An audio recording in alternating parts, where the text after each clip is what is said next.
So a couple of months ago, the developer, Lynx, created a desktop application for ChatGPT.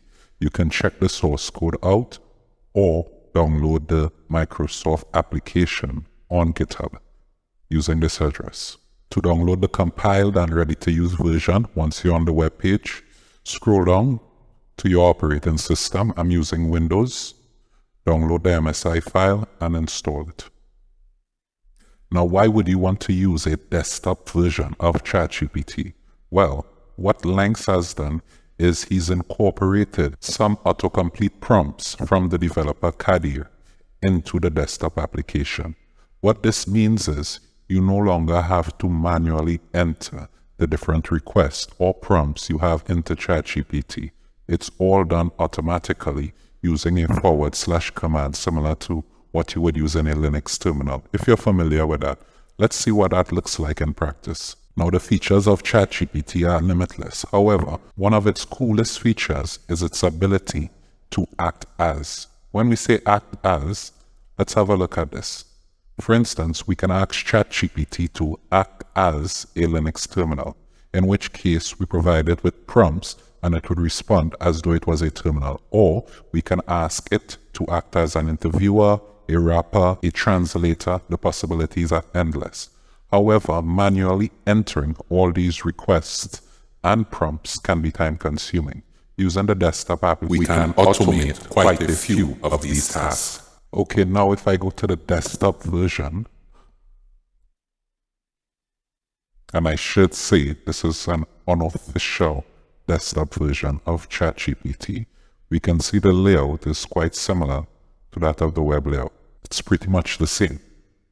However, what we can do now, in the text box used for entering our requests and prompts, we can simply click and add the /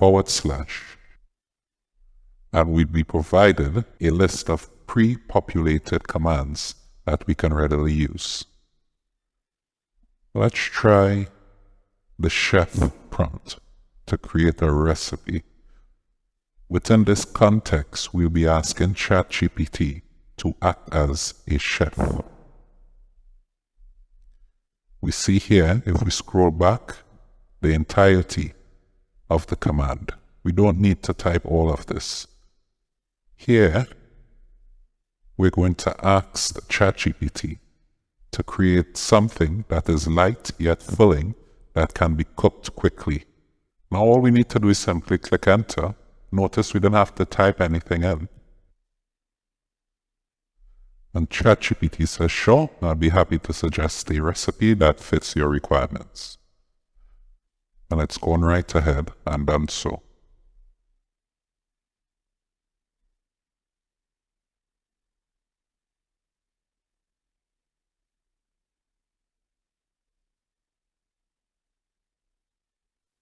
Now, if we wanted to make another request, again within the context of a chef, all we'd simply need to do is go back to the text box, type / again, and this time when we click on chef, all we need to do is change the text that's contained between the quotation marks.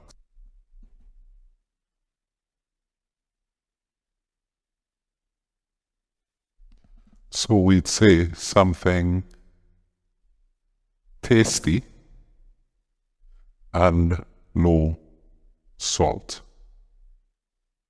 We click enter again.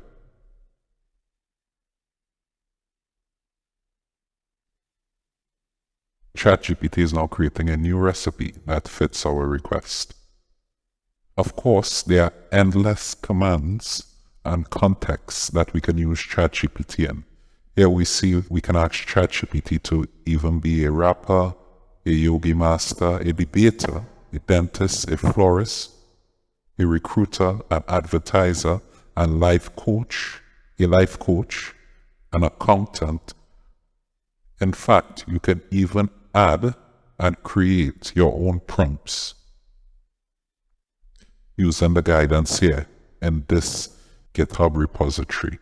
I hope you found this particular video useful, and I'll see you again in the next one.